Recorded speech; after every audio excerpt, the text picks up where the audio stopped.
morning, good afternoon, and good evening in which time zone you are residing and watching on your own screen our today's CRM Convo Show. Today we have the pleasure that the three musketeers, to say so, have a special guest, Mike Boyen, a knowledgeable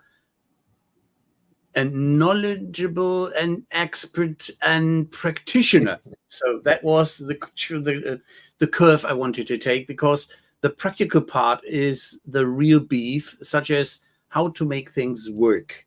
He has over 20 years of experience, and he's a renowned expert in the job to be done theory, but also in the practitioner, how to make things work and how to benefit from these frameworks and thoughts. And he focuses on understanding customer needs and motivations to drive innovation and product development. And he has extensive experience in applying these job to be done principles across various industries, helping companies to better align their products and services with customer demands. And that is the game changer number one. We have here somebody who has a lot of experience in the industry, has watched a lot of small and medium-sized customers and tried to help them to achieve their goals, to get happy customers and to keep happy customers. Michael is a senior consultant at a leading innovation consultancy firm where he advises clients on leveraging job to be done.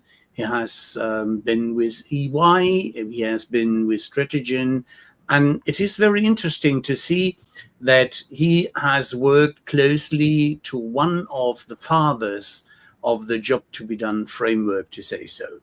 Anthony Ulrich, and the other is Clayton Christensen, and he worked closely with Anthony Ulrich, and he had a lot of friendly words to say on Mike's web page and on his masterclass. And also our friend Dr. G, Graham Hill, was giving some positive comments, and I invited him to join us as well if he has some spare time. Now, Mike, over to you. What did I miss in the introduction to give us some background on what you do today and what you did the last 20 years? Yeah, well, I mean, I began my march down this path to where I am now in the CRM world in the early days of the CRM, back when we called it Salesforce automation.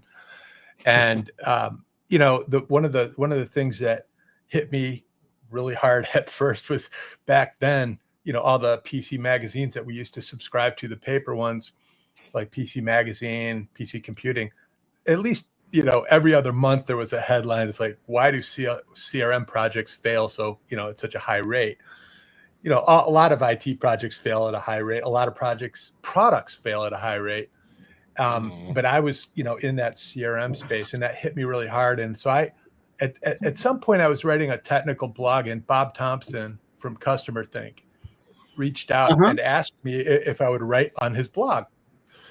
And so I kind of blame all this. I've never met Bob, face to face, but I kind of blame him for this course I took, because I said, I write technical stuff. You've got people that talking about strategy. And at the time I really didn't know whether they didn't knew anything or not, but he said, well, what are you trying to figure out? And, what journey are you on? And I told him that I about what I just said, so many projects fail.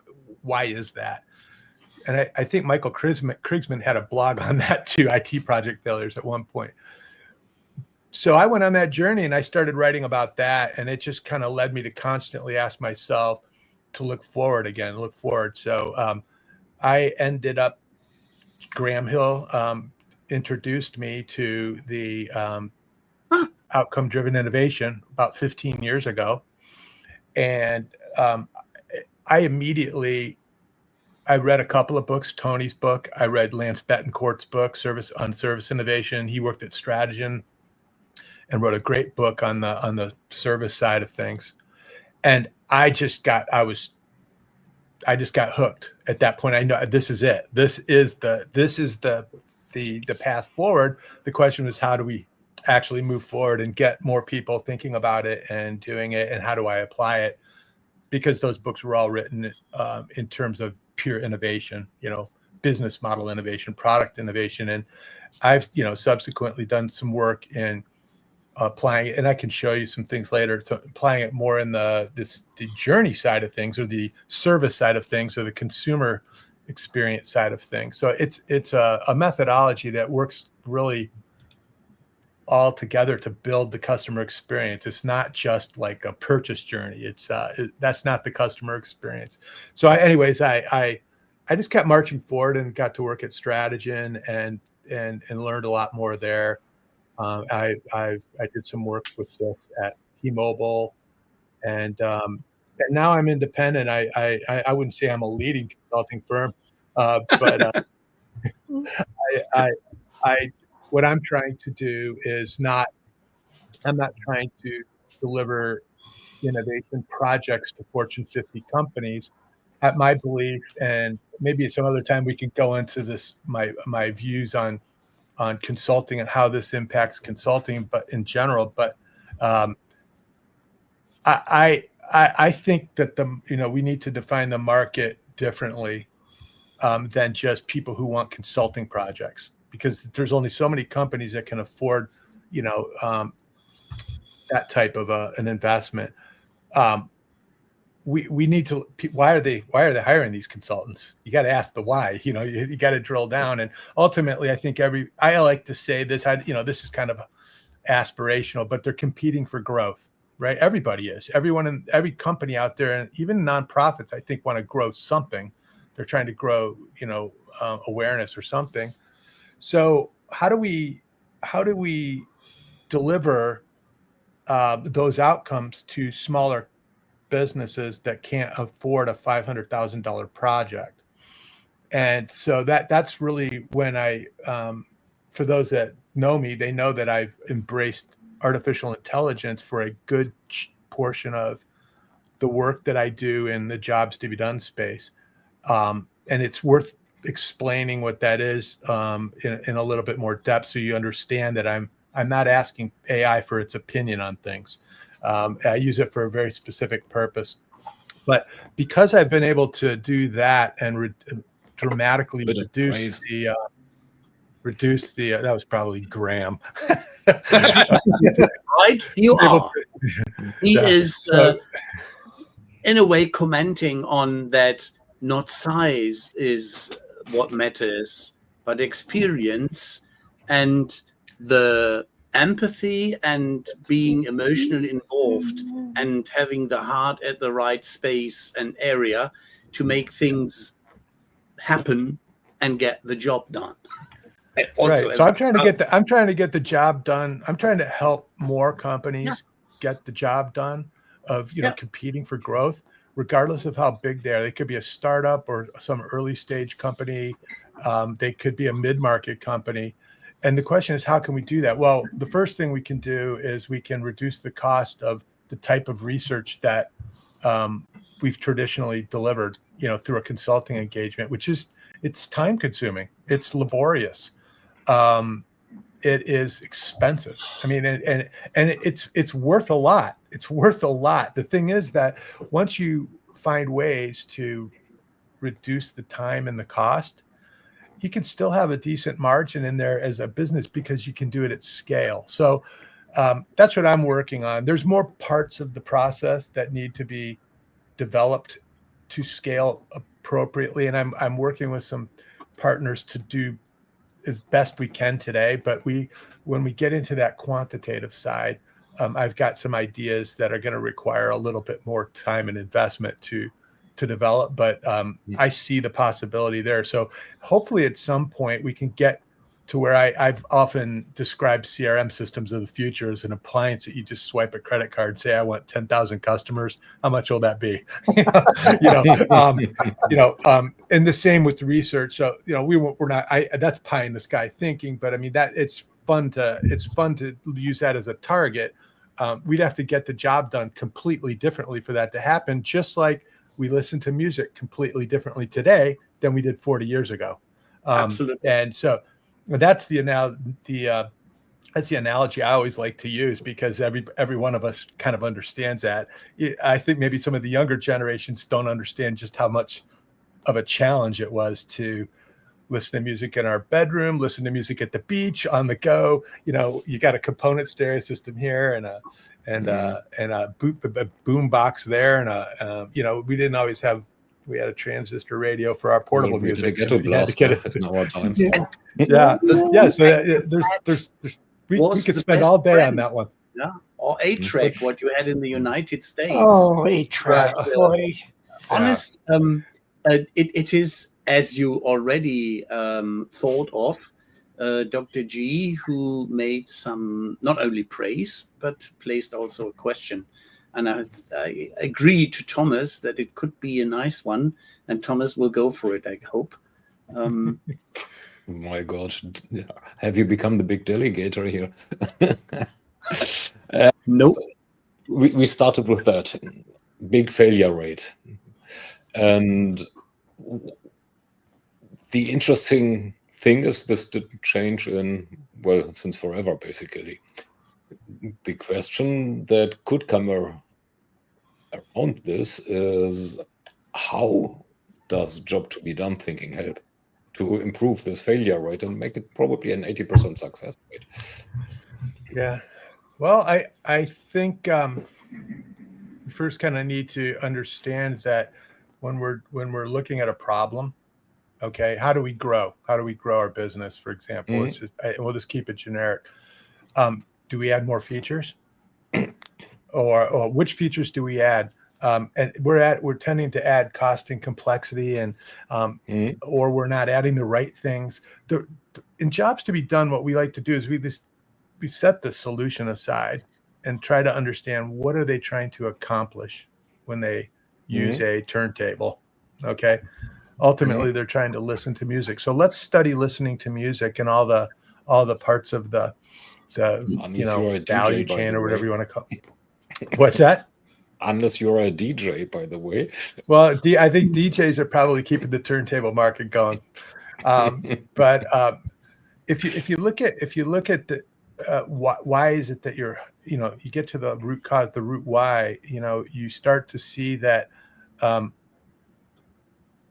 that objective tends to be stable over time, and solutions tend to come and go. So if you focus on the objective and understand that maybe the next solution, that you need to come up with needs to be completely different than the current solution. And the way you do that is your job is not really operate the turntable. It's listen to music. Mm-hmm. So you're elevating up beyond the solution space at a context that allows you to see opportunity. What are they doing before they use the turntable? What are they doing while they're using the turntable? What are they doing after they use the turntable? And what can we do to help them on a single platform? Mm-hmm.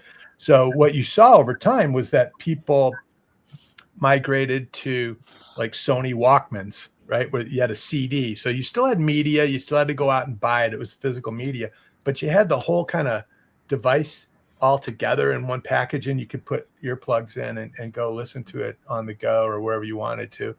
And over time, it got even simpler because the media then was, the physical media was displaced by digital media, right? So Apple came out with the iPod, and now you're able to go. I think they had. I'm not an Apple person, so I'm not 100% sure. But in the early 2000s, you could go to iMusic, I think it was, or iTunes, and basically purchase. I think Steve Jobs said it was like 1,000 songs in your pocket, something like that. And so that was very disruptive to turntables, speaker companies, amps, even record stores, because who needs a physical record store anymore? They survived for a while, but at the end of the day, they kind of went somewhere else. And now we consume music on any device we want to, our computers, our phones, in our car, even through our phones, in any context. At the beach, it's private and we're not bothering other people. We can share it. We can reorganize it on demand. We don't have to cut party tapes for 3 hours before a frat party on a Friday night like we used to do. So it just the effort has just and I call this like I think I call this the struggle stack, but basically the effort is reduced and collapsed down because we didn't just automate putting a piece of vinyl on a record turntable and playing it with a robot or something. We actually got the job done completely differently. There are fewer features now, and that's really what innovation is all about. So when somebody says they did something innovative, I look at it through that lens. Is it done completely differently? And are there fewer features? So that's kind of why I think this view succeeds so well, because everybody's thinking about new features. They tend to begin overserving customers because of that. More features than they need. I think Graham likes to say, I think he's done some research that the typical company only uses about 20% of the features on a CRM platform. So why are they paying for that other 80%? Why isn't there a solution for the needs of that group, to make it easy for them to compete? So that's kind of it. I mean, promise of the cloud. Sorry if I interrupt, but wasn't that the promise of the cloud and subscription services? A part of the promise. A part of the to not buy bunches of services that I won't ever need. Or functionalities. Well, I mean, whether like Salesforce offers a package for a small business for specific use case, I don't know if they do or not. I haven't kept up. I know a platform that does because I use one like that. But the users across the spectrum are paying for all the work they did for those lead customers that needed more features. And so I think the companies, I think there's room for people to build these specific use case scenarios for specific parts of the market, like smaller companies. And there are companies that do that. I mean, like the one I'm thinking of is Go High Level. That they do a good job for smaller businesses and maybe even into the mid-market. But so they're not really embedding all this cost of features that only large companies use into the platform. So I think that that's one path to innovation. But I think what I get to in that article I shared with you that Paul Greenberg published a while back is if we look at CRM success, let's look at CRM. Yeah, it's growing wildly. I like to say, hey, see, the CRM market's growing like gangbusters, but their customers aren't, because they still have high failure rates with their product launches. So what is the real job that people are trying to get done when they hire a CRM platform? Is it to execute marketing campaigns, or is it to achieve profitable growth, or something like that? That's just the term I use a lot. And so if you take it up a level and say achieve profitable growth, well, there's a lot of things that happen before you begin executing marketing campaigns that have to take place. And a lot of times you'll see them they'll either build out huge departments of people to do this, or they'll hire an agency to help them do it. And they do a bad job of it. And even in some cases, I know there are companies that have a front end of innovation team that is looking at, business model level innovation and portfolio innovation and things like that. But I think at some point down the road, all of that work needs to be integrated into a single platform, as opposed to cobbling solutions together. Okay. So when we go out and build our deck in the backyard, we've got to cobble all these tools together. Well, maybe one day 3D printing options will be available where there's one solution, they get it done completely differently. And there's one tool and some software and one source of raw material. That's kind of the concept. Can we do that with CRM? I think we need to acknowledge that the CRM vendors are not going to be the ones to figure this out, because they haven't. I mean, it's been good for them, but I'll just like I saw at T-Mobile thought they were growing. Their CAGR is at zero. I mean, that industry, telco, and it's been in decline for 15 years. And there was some research that was done back in the late 90s that took a 40-year study. It was called Stall Points. They looked at Fortune 500 over 40 years, something like that. And they determined what was an indicator. Now, I wouldn't say it's a root cause. It's just a good indicator of a company that's about to fail, which is they hit the stall point, which is essentially when their CAGR peaks and starts going down. And that's where the telco industry is. And it makes sense. I mean, they're kind of like a commodity. They got stepped on by the information, giants. So I haven't done this analysis on the CRM market, but there, I know the MarTech landscape has done this thing about the long tail of CRM. So I have a feeling that it's probably in a CAGR decline as well. I would like to ask you on what did you hire your CRM for? And actually, if you want to share with us which is meeting your needs, that would be an interesting one, such as you are doing campaigns, you are having a YouTube channel, you are promoting some of your work. So what was your motivator? Well, when I kind of went out on my own, I tested a lot of different things, to be honest with you, because I've always worked in, I've always been involved with larger scale things. So I tried Microsoft out. I wasn't using them for CRM, but I had a Microsoft stack. Then I went to Zoho for a while. Mm-hmm. And, what I found was I was using like 10 different tools, and I'm looking at the annual renewal for all of it. And I'm like going, holy moly. I mean, I got to pay for all that. And it's like, I'm juggling. I'm hardly using some of them because I forget I even have them.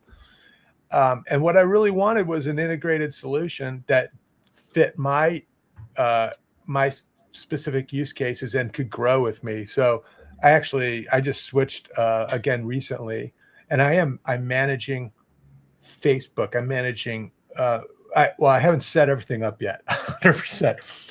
Handling Google, whether that's ads, Facebook pages, Google ads, Google My Business, inbound and outbound SMS and email, AI automated engagement to get appointments and things like that. So all of that stuff is happening, is going on. I'm still working on it for my coaching consulting type business. And I've got another business I'm spinning up that's using it more heavily but yeah, it's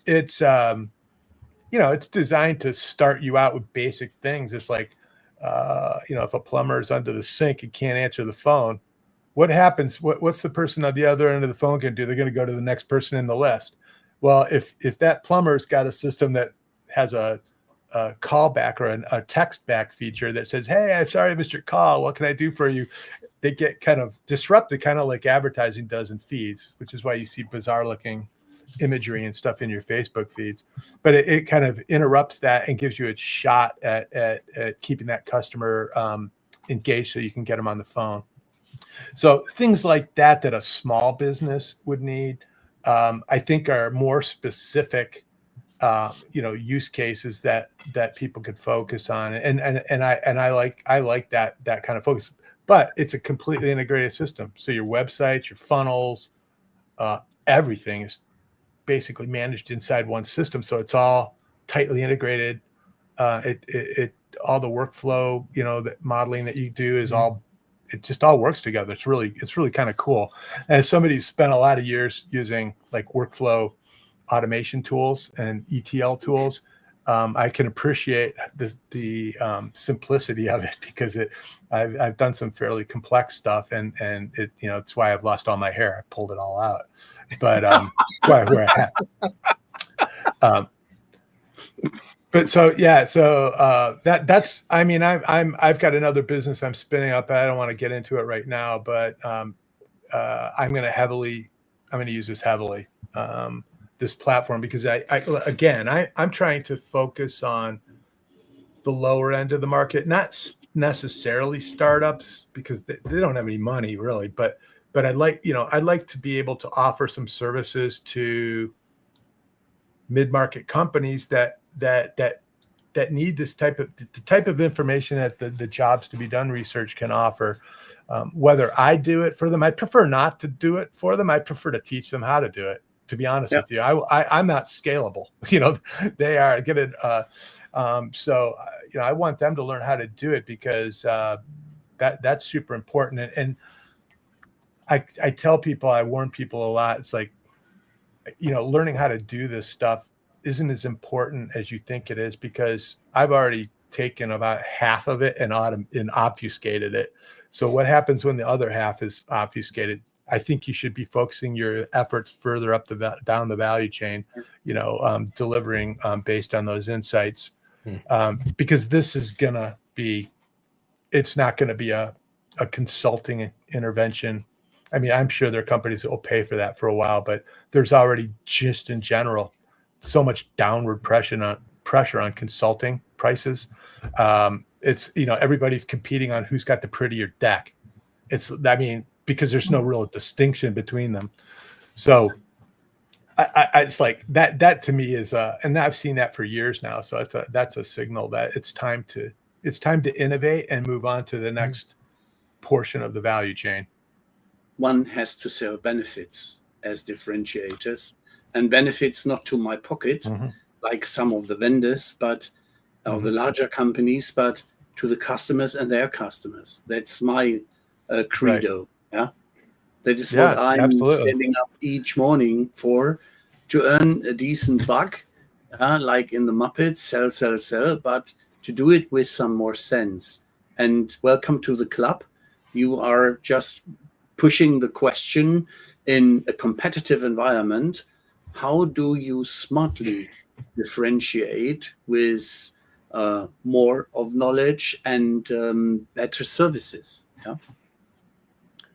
I think you definitely have to differentiate, and it can't be just on price anymore, or a prettier deck, or a better personality. I like to think I'm a systems thinker with some creative juices. And so, what I found in the consulting world, it's all about individual performance. And and even inside industry, it's the same thing. I mean, why do we focus so much on the execution of customer acquisition, campaigns or efforts? Because it looks good. It looks good, for you, because it's very visible. If you build a boring system where somebody swipes the credit card and says, if you pay me $10, I'll give you, $100 in revenue. Who's not going to pay for that? But it's going to be boring, and no person is going to benefit from it. Yeah. So that's why I think, like, Paul Greenberg called me an iconoclast, because I think that people that want the attention and that's how they want to succeed. And that's fine. There are certainly scenarios where that's important. Don't like the fact that I would rather systemize it, because did I like building all that stuff that Salesforce and other platforms in the cloud do now out of the box? No, well, I kind of enjoyed it. It was frustrating, but it's so much simpler now. Now we can get on to the next thing. That we've come a long way in just 10, 12 years. In the capability side of things, but I think we've just not seen progress, and that's capability on the vendor side, and just and the partner channel side. How we had to do things, but I don't see the improvement in the customers. And as I mentioned earlier, I always I have this deck I did like 15 years ago. It's like the CRM industry is booming, and it's got this line, but the reality is that there are high product failure rates, and their customers are not booming necessarily at a higher rate. Mm-hmm. So what can we do to make everyone more successful? Maybe, and if you give everybody the same tool, they're all going to elevate, but maybe we make fewer bad investments. That's I think something that we could benefit from. It's just not wasting money on bad ideas. And I always like to say that, and I learned this from one of my colleagues at Stratogen. It's like, if you're looking for a needle in the haystack, stop throwing more hay on the stack, which is basically what ideation is. And what the other reality is that sometimes there's no needle in the haystack at all, because you're looking at you're framing the problem improperly. So I walked into a project that I was asked to come in and turn around a work stream on, and they said, we had a workshop and we came up with 5,000 ideas for a digital transformation. It's like, okay, thank you. I mean, I literally didn't know what to do with it. I mean, it was just a waste of time and effort. Yeah, 4,990 of them were probably garbage. Well, sometimes all 5,000 are, to be honest with you. Yeah. I mean, it's but that I'll just close out and say that if you know kind of where in the haystack that needle is, if it's there, that is what results from the jobs to be done research that me and my colleagues, my former colleagues do. We're not coming up with ideas. We're not inventing things. We are targeting where you need to really look. This is where people are struggling right here, based on outcomes, not based on features. And if you focus your design team efforts there, and build product concepts there, you're gonna have a higher likelihood of success, to get to Thomas's point, than if you just come up with ideas and guess. So the whole, to sum it up, we don't want to guess, we want to know. That's pretty much what it is. And so it's a very data-driven approach, and it's not internally driven. It is definitely market-driven. We need to go out and get data from the market, and it's a long, laborious process. I don't want to educate everybody on this methodology here, but it's different than any other type of research. Very, very different. Well, we could use some education on the topic. From what we've discussed so far, JTBD seems to work very, very well from the dev side. It's a very good methodology for developing a product that actually makes sense. But how do you identify customer needs in the first place? How does this help? So let's take this listening to music as a job. So we figure out who the end user is first. Okay, who are we? Who's the end user or the job executor that we're focused on, and then we understand what jobs they're trying to get done, and we pick one. Listening to music. That's and there's a process you go through with your stakeholders to figure out what's the right job is. But once we that's our objective, right? We want to listen to music, this group of people. What we do is we then break that job down into steps. And as humans, this was made simpler years ago by creating a job map using a universal model. So we develop steps for each, one or more steps for each phase. We have eight to 9 universal phases to a job. Things that happen before you execute, things that happen when you're executing, and things that happen after you execute. Those steps are, Jim Kalbach likes to call them mini jobs. We call them job steps, but they're essentially mini objectives or sub objectives of that bigger job. So just think of like a decision tree where you're breaking down that first thing into multiple components, drivers. And then for each of those steps, there are ways that customers measure success. Okay. And what we try to do is build a complete model of every possible way across all users. These aren't pain points. Every possible way that success could be measured to get that step done. And then when you look across all the steps, you basically have, if everything were perfectly satisfied, all those metrics, you'd have perfect execution of the job, right? It would be the perfect, your solution would be the perfect solution. So these metrics are solution agnostic. The steps are solution agnostic. The job is solution agnostic. It's purely outcome and objective focused. So then what we do is, and again, I'm having to experiment a little these days because people don't like, smaller companies can't invest in surveys as easily as larger companies.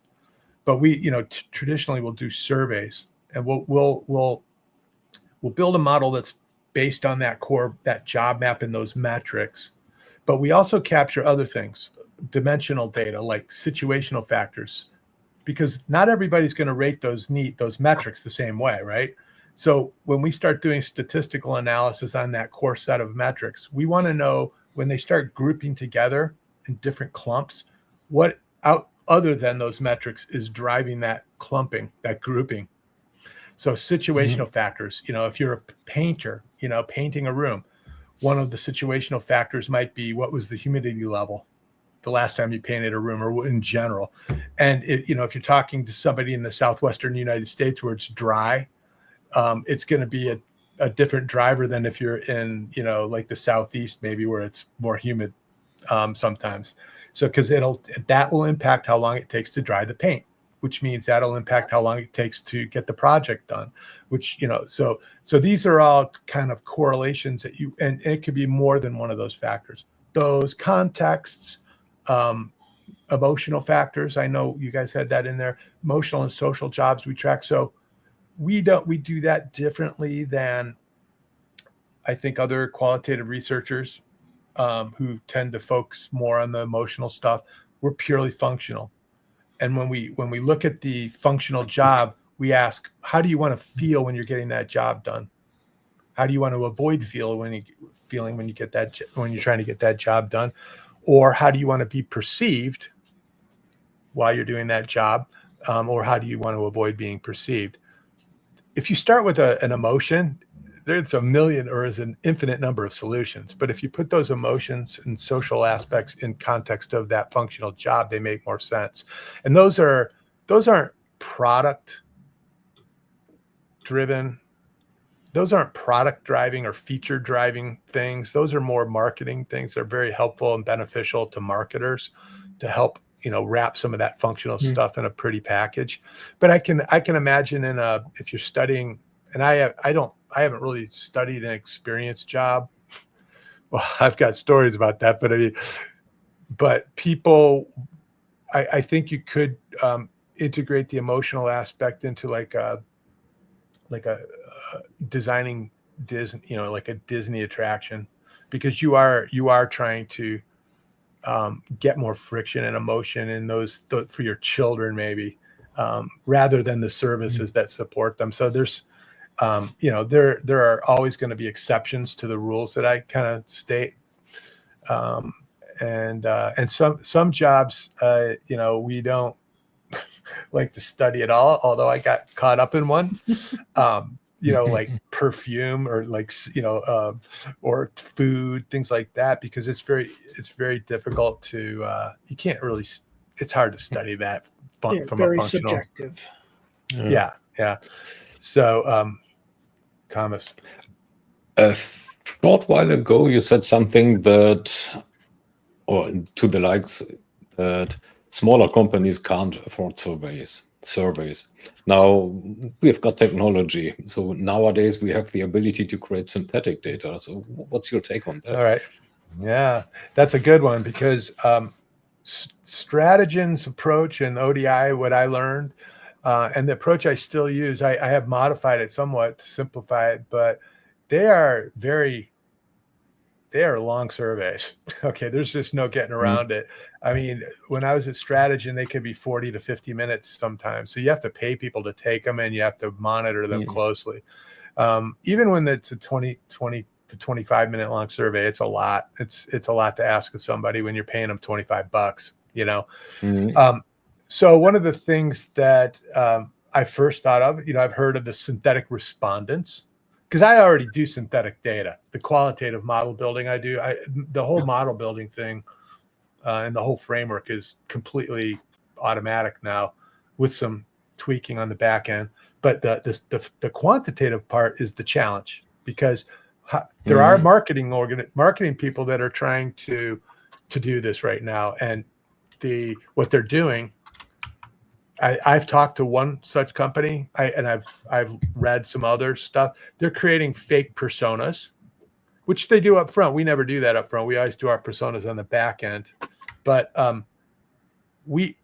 they create fake personas, and then they have the persona take the survey, and which is it's interesting.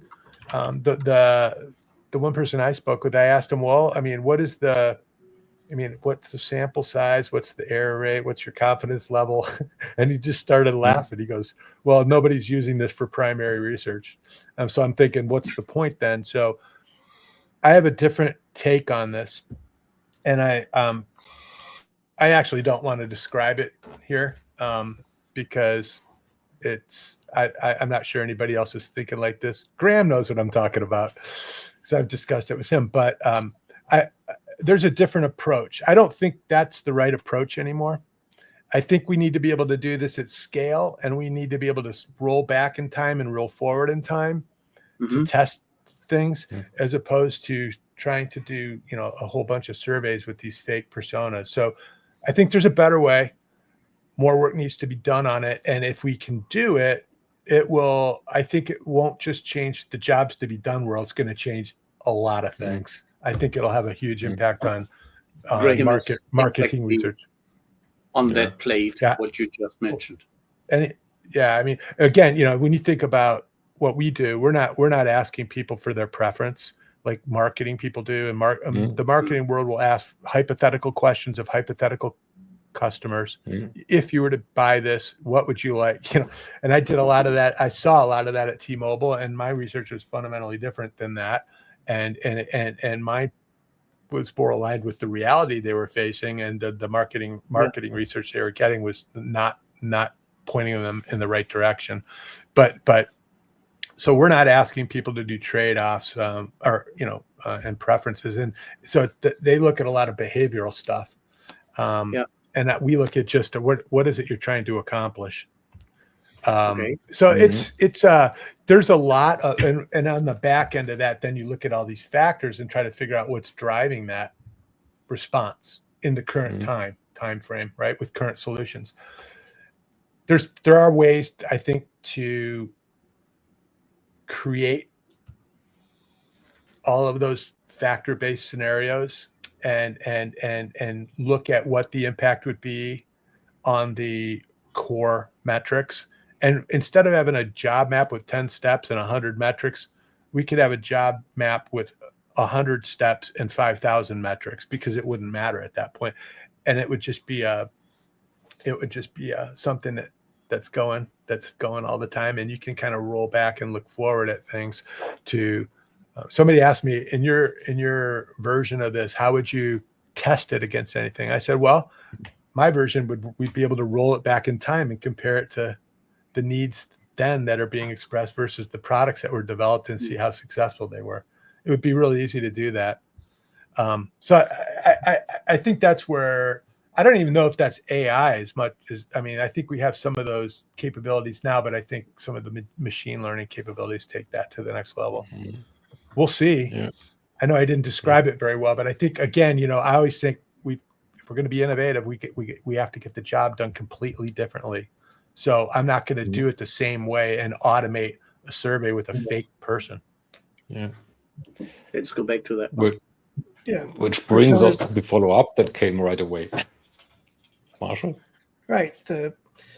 What about personas versus job archetypes coming out of job archetypes? Not a term that I use. I'm trying to think who might have asked that one. I know. I wonder. It's always the same, It goes in the DISG typography you have with the colors. So I'm not going to get into how personas or user archetypes or whatever are developed, because I don't have a background in that. Okay. All I know is that I've seen plenty of efforts on the front end of marketing research that did that. And we tried to reconcile it with real people, and we were left like in total confusion, because it's just impossible. And then they go do research based on those. What we do is, I didn't describe in detail, but we take all of that data that we generate from those surveys, which is a lot, and do some statistical analysis and clustering. So we'll break out, go, how do different groups, maybe it's 3 groups, maybe it's 5 groups, how do they struggle differently trying to get the same job done? And what circumstances or factors are driving that for this group versus this other group? And we will use those segments as the backbone of our persona, of a data-driven persona. I wrote an article on this like years ago that's on my blog that described this in more detail. But I think the challenge, the real challenge is getting those personas from an innovation segment description to a marketing ready description. That's the real challenge for us as innovation people. So we need to get all the dots, and data points out of their, off the table. We need to get all of the rigid language out of the picture, and we need to be able to translate that into, well, what is that really? Is it that is a first responder? Or that is, some other type of professional role or something. We need to get it to that, because that's the only way I think a marketing person's going to be able to get to market. They can't. I mean, they get to market through, advertising like on Facebook. You have to reconcile this stuff with the type of data that a Facebook or a Google lets you build audiences with. So that's the big challenge. I think, I'm not going to say I'm an expert in that, but I think AI is going to help with that a lot. Help us kind of make those reconciliations. Did that answer your question? I think it did. Okay, cool. If I'm wrong, then someone will ask it a follow-up question. Yeah. Quite true. What I'm curious about is, in which you partly touched, is you said you are well, basically you said you are spinning up, not off, one business after the other. Yeah. And what I'm wondering is in how far job to be done thinking helps identifying those business opportunities, or business opportunities in general. So some of it's just comfort zone, from past experience, things that I know that other people would struggle with, just because maybe it has a technical aspect to it that I won't find as intimidating. But when it comes to what, you listen to marketing people, they're like, you got to find a niche, you got to niche up, you got to niche down, you got to find benefits, you got to sell futures, not features. That's the sort of thing that I can, you tend to see very generic content from those people. It's all the same, basically. So the tools that I've kind of built will help me to maybe go after it from a different angle. I'm not going to run surveys either, because you don't always need to. Just seeing these models, and I've published a bunch of like checklist audit guides out there on revenue growth and other things that are really good, like conversation starters. So if you go in with an executive, in marketing, you can walk through those points and sound smart because you're asking all these questions. They go, I hadn't thought about that in a while. But that's kind of what I do. I look at all the possible things that somebody might be struggling with, and then I try to do, some basic. I can do some testing, because it's not really costly for what I'm doing. I'm not making a $25 million investment. Okay. So I think that's the difference between this and other methods. It's like, are you confident that your workshop and that whiteboard and all those Post-it notes is going to support a $25 million investment on our part? What's the likelihood of it succeeding? Well, if you go by industry, it's probably 5 to 10% is the likelihood of success. So, for me, it's not the same thing. It's a little bit more nimble, and like I said, it's at the lower end of the market. I want to do things at scale. Okay, I'm not looking for an EY type project, that takes 4 to 6 months and it's just drives you insane. I'd rather help more people with maybe smaller problems, more specific problems, without all the personalities involved. And that's just my style. That's just not my thing. It just really isn't. So I embrace that you go for normal things to evaluate and take either the painting, listening to music, and probably how to choose the right enduro motorcycle, which you were riding in one of your videos. Oh, you watched one of those? Yeah, that was last year. I did make some of my homework in the way. So I was curious, what is your most favorite approach if a small, medium business is approaching you for support? What's my favorite approach to what? To serving a small business? Well, Yeah. I mean, I've always done project-based work. I just think that is always something that makes people gulp when they know they got to make an investment like that. So what I'm trying to do is make some of that work. And I'm not talking about implementing I'm not talking about designing and building technology. But what is it, if you're trying to get an answer to a question, do you want a project or do you want the answer? Right. That's the question you need to ask yourself, because if an executive has got to make a decision in the next 2 weeks, which a lot of companies do, which is what I heard a lot at T-Mobile. We don't do projects that are more than 2 weeks long. Research. Okay, which explains a lot. But if they want that question answered in 2 weeks, do they want a $500 million or $500,000 6-month-long project, or do they just want the answer? And if they just want the answer and they have to settle for it, what are they willing to invest to get it? Yeah. And is it possible? So I think the is it possible question is becoming more clear. The answer is yes, it's becoming possible. So are we 100% there yet? No, but I mean, we're getting close. We're getting close. And so, I don't want to be the one that's driving all of this. I do have people all over the world that have partnered up and gotten involved in this. So, I rely on them to some degree to, help make this better. I don't have all the answers. I just, I'm going to do what I can. And then I'm going to let other people run their experiments and provide inputs into it, and let's see what we can do.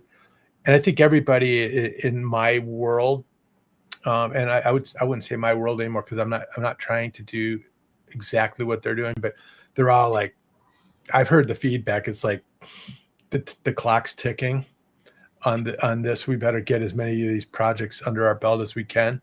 And I would say, well, use your innovation mindset, your innovation consultants, use that thinking to recognize that it's time to deliver value in a new way.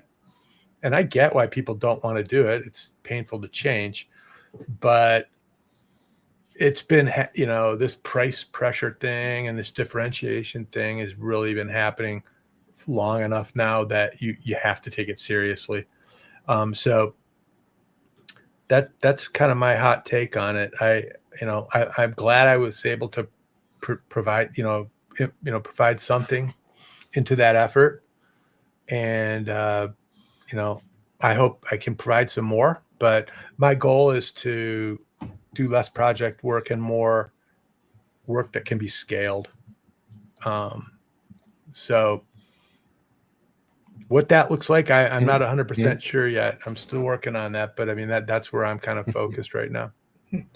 Can JTBD be incorporated into CRM systems directly?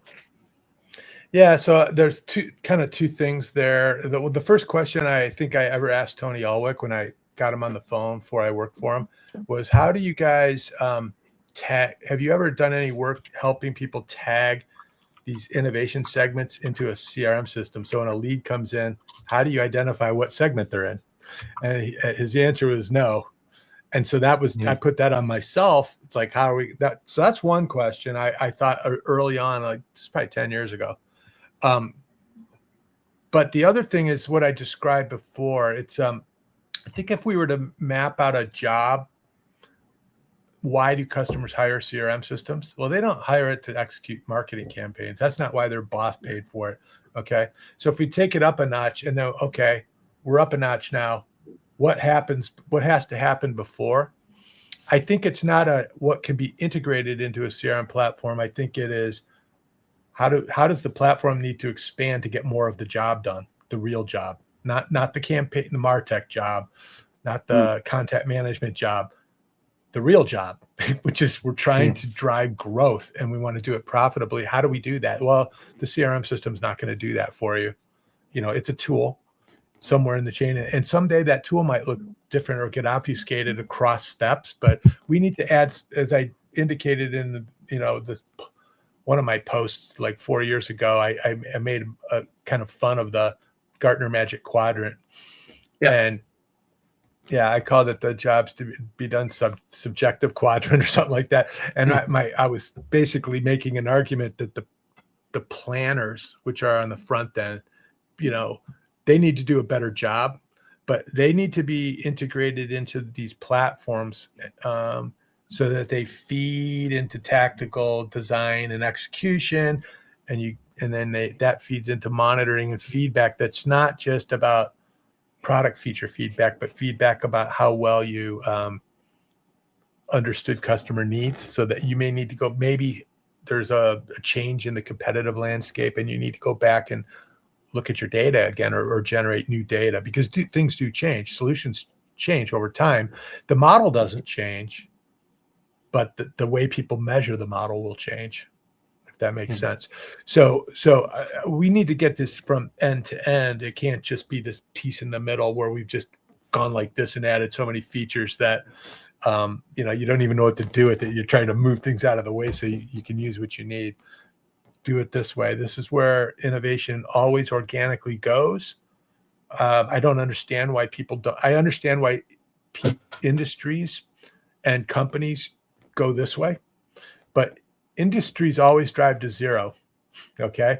The job is pretty stable over time. It doesn't go away. So don't focus on your solution or your industry. Focus on things that are kind of related. We call them adjacencies, but it's specific to jobs, job adjacencies. What other jobs are you trying to get done beforehand? And can we figure out a way to systemize that onto our platform, even if it's only good enough to start? That will add more value than your competitors have. Or your competitors won't know what you're doing. They won't have any clue what you're up to if you do that. So that's a long discussion. We could probably have a workshop on this session, or a CRM convo specifically dedicated to it. Yeah, I think it's time that this happens. I'm not going to try to pressure a vendor to change, but I think it could be I think a lot of disruption comes from what they call non-traditional competitors. So maybe it's an agency. Okay. And I don't think much of them sometimes, but maybe it is an agency that says they figure out the front end of innovation stuff. They've got the marketing development stuff worked out, and then they just need to acquire a CRM platform, and there you go. That is very much the partner approach in the old days, or even recent. HubSpot did take, because they went from marketing agency, which were doing marketing consultancy, and needed something to deploy their stuff. And they need a sales and service tool. Well, again, marketing is not the front end of innovation. They don't really understand how to get customer needs. And I could go on for an hour on that. I've got examples of stories on that. But so there's something else that has to be in front of that. And, customer needs, you got to develop the right product. You got to, then you've got to. So there's a whole lot of, the whole business has a single objective, right? They're on a single mission, hopefully. I think we lose track of that with all the functional stuff that gets, broken down. But that's kind of the goal. It's like, let's get the whole job done on a single platform, or in a single portfolio, or a single brand, or let's get multiple jobs done on a single platform, like the iPhone did. And that was devastating to a lot of Franklin Day Planner users. So, not just music. So you make me believe that as human beings, we still have a chance, even in the El Dorado and gold rush of agents, which are coming around the corner. Well, that's the next thing after. Yeah, that's the next thing from, we're not going to sell CDPs anymore. Now it's the agentic stuff, So, I'd be like, why? What are you going to do with it? It's like Next it's thing all that- the yeah. You need to drive something through the village. Yeah, well, I guess so.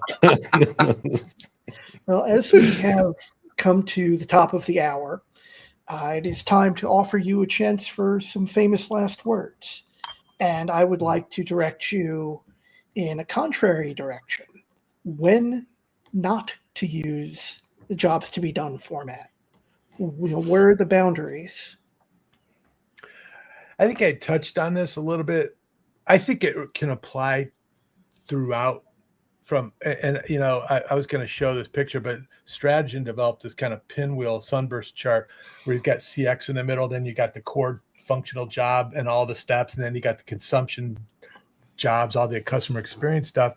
You can use it anywhere, but I think one of the things that there's certain things you just can't measure with this model: beauty, smell, taste, things like that.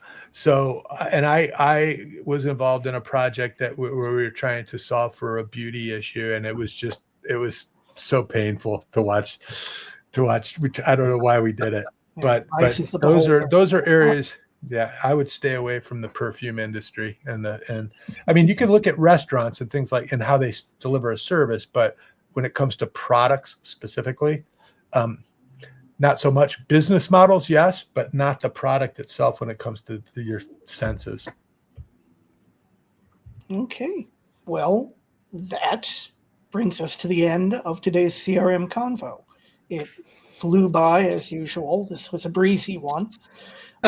Mike, thank you very much for joining us today and walking us through all this. Thank you also to, Dr. Graham Hill and our other audience members for participating. It's been wonderful. If you and when you want to rewatch this or any of our other episodes, you can find them on youtube.com at CRM Convos. And tune in next week when we dive into the latest developments in the CRM and CX industry with our guests, the legendary Analyst Relations Roundtable, whom you've seen here before 4 times, I think, several Plus times. minus. Yeah, and they'll be sharing their observations with you and with us. But until then, thank you very much for your time and have a great week. Take care. Thanks, guys. It's a pleasure.